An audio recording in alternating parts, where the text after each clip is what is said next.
We'll move on to item number 5, which is audience public comments on non-agenda items.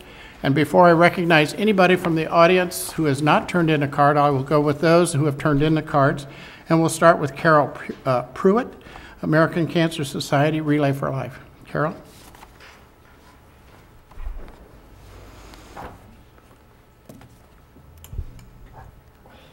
Mr. Mayor, members of the council, thank you for the opportunity to tell you about Relay for Life. My name is Carol Pruitt. I'm a volunteer and this year's event co-chair for the American Cancer Society Relay for Life of Dixon. Relay for Life is a community gathering where everyone can participate in the fight against cancer. Teams of people camp out at local high schools, parks, or fairgrounds, in this case ours is at the Mayfair grounds, and take turns walking or running around a track or path. Each team is asked to have a representative on the track at all times during the event because cancer never sleeps. Relays are an overnight event up to 24 hours in length.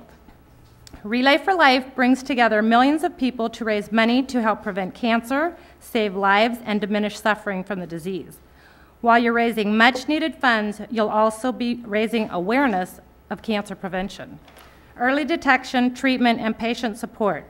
Relay brings together people from all walks of life with one common goal of eliminating cancer. No matter who you are, there's a place for you at Relay.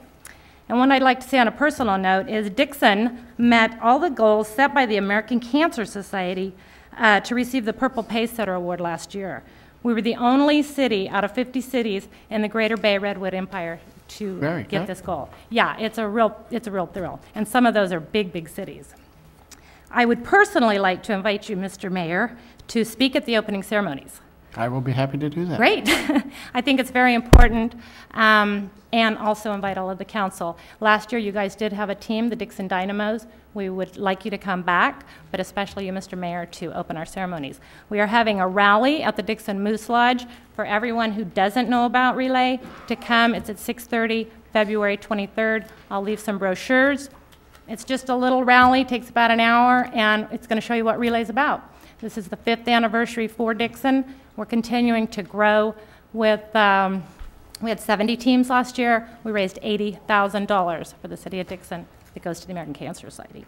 So with that, I'll leave that, and hopefully you can all come. The public's welcome to the rally, and hope to see you there, and I'll give you more information that night. Well, thank you, Carol. Thank you very much. If you'd like I would any just questions. like to say, you know, for those of us who have family and or spouses who are cancer survivors, this is just a very critical and a very important event. Absolutely. We continue to make great strides in reducing cancer and taking care of people who have cancer so that they have a more quality life and actually can beat cancer itself. So I'm sure we will all be participating one way or another in that event. Absolutely. And we look forward to that, and I look forward to the rally on February 23rd. Yes, I appreciate it very much, and we know this is a tough year with the economy, and one of the things we have to remember is that cancer is not going to stop this year for this bad economy. I wish it would, but it's not, so we've just got to get more creative and get more teams and get everybody on board. And thank you very much for the opportunity. Thank you, Carol. Thank you.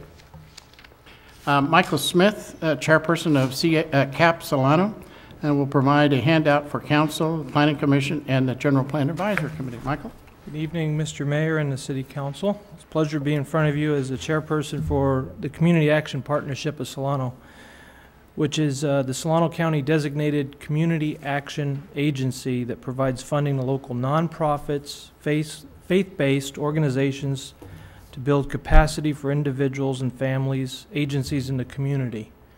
And what we do is we help also local government move people out of poverty or homelessness. One of the milestone tasks we just recently completed, and it was sent to Janice Costner, is this continuum of care for Solano County's 10-year plan addressing homelessness in Solano County. It goes from 2008 to 2018. What's very nice about this is it takes a lot of the work out of the housing element that you have to do for your general plan. And we're going to each city and bringing this to them, make them aware of it so that it can be used for that purpose, so that all the cities are coordinated, because it greatly helps with getting grants. And also we track the return on investment, and we're held accountable for everything. I looked at the housing element online, the draft, and it lists a few agencies for the homeless facilities near Dixon. There's actually a whole lot more, and it would really be beneficial to list all of them in the housing element so that it helps us when we go for grants. It shows how wide-reaching it is. Also, there is a strategic plan in there to end homelessness. And again, we're asking all the cities to take a look at it, forward it to the general plan advisory committees, have it put into the housing element. It gives us that much more when we go to submit for grants, showing how many cities are on board. So I'm going to leave this with Janice, and she can distribute it to all the folks. All right. And thank you for your time. Thank you, Mr.